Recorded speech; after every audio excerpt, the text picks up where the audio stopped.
Sebagai pengemban tugas DPW Pekat 1 pun akan melakukan beberapa kegiatan di bidang koperasi yang bertujuan meningkatkan SDM maupun perekonomian Kalimantan Selatan. Selain itu akan melakukan berbagai kegiatan di DPD supaya Pekat IB bisa menjadi salah satu organisasi yang berguna bagi Kalimantan Selatan.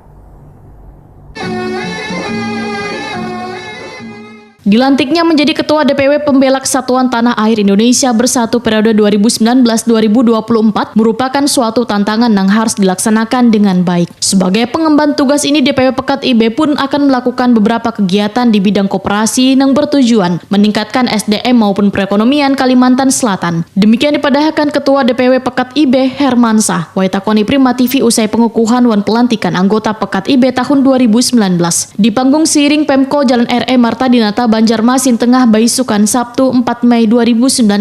Hermansah pun mengaku akan menyiapkan organisasi ini secepat mungkin di 13 kabupaten wan kota Kalimantan Selatan. Selain itu akan melakukan berbagai kegiatan di DPD supaya Pekat IB bisa menjadi salah satu organisasi yang berguna bagi Kalimantan Selatan. Melalui program DPP, Hermansah pun berjanji akan membantu kekanakan yang ingin melanjutkan sekolah penerbangan. Karena DPP Pembela Kesatuan Tanah Air Indonesia Bersatu Republik Indonesia ini sudah memiliki sekolah tersebut. Bahkan lulusan penerbangan yang dinaunginya sudah meluluskan ratusan generasi muda terbaik.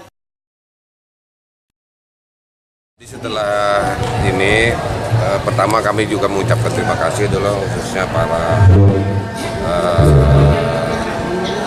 DPP yang telah melantik, dan kemudian juga kami terima kasih kepada kawan-kawan para pengurus yang bersedia menjadi pengurus.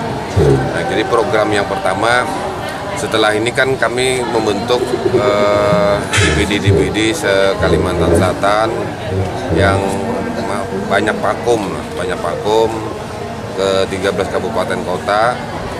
Nah, kemudian kami juga menentukan program yang kita akan laksanakan berkaitan dengan koperasi, berkaitan dengan perdagangan, khususnya berkaitan dengan kesehatan.